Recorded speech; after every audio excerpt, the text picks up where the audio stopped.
I'm really pleased with Judge Gray's findings. I think he's done what I always set out to do, which is to highlight systemic failings, but not apportion personal blame. People do the best they can with their training, with the information they have available, and with the resources they have. This could have been prevented if we review how we work together. We have to look at the issues around privacy. We have to look how to work in a more integrated, collaborative manner. We have to look at the safety of women and children and not place that onus of responsibility onto their shoulders. We absolutely have to make perpetrators accountable. Luke's findings helped me realise, and through the journey before the inquest, Greg was never made accountable. Not once. This is unacceptable. And the biggest change we need to see is how we effectively intervene with perpetrators and work to stop the violence. I want to thank Sharon Dev Singh from Shine Lawyers, for representing me pro bono and letting me know that this was a journey they wanted to share with me because they recognised the importance and that this was a possibility for change. I could not have done it without them. I also want to thank the panel here today, all of who has shared my journey since Luke's death, shared my journey with their professionalism.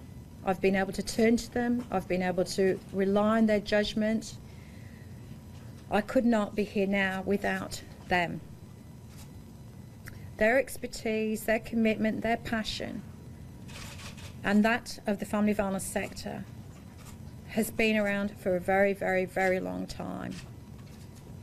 And right now, as Judge Gray said to me today personally, Luke has not died in vain. That's what I've been working for. Luke hasn't died in vain. And if I look back over the years since Luke's last, we were at the inquest in that building, there's some amazing things that have happened. We've had our Premier here in Victoria announcing a royal commission into this issue because he was so moved by Luke's personal story. We have really great work happening in South Australia with how they're responding to family violence and a true commitment from their Premier. We have great work happening in Tasmania who also embrace this issue. We have great work starting to happen also in New South Wales. We have great leadership from our state governments and also in Queensland, looking at how we need to now seriously address this issue. But last week, for the first time, we now have a federal government in a leadership role. And although the announcements of certain recommendations for funding and where they were going to be placed next year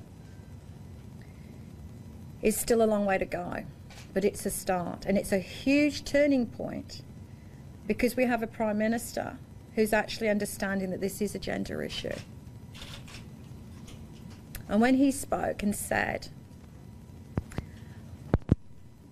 that disrespect does not always end in violence, but violence always starts with disrespect, I felt for the first time that as a woman, we're starting to gain the support that we need to understand that this issue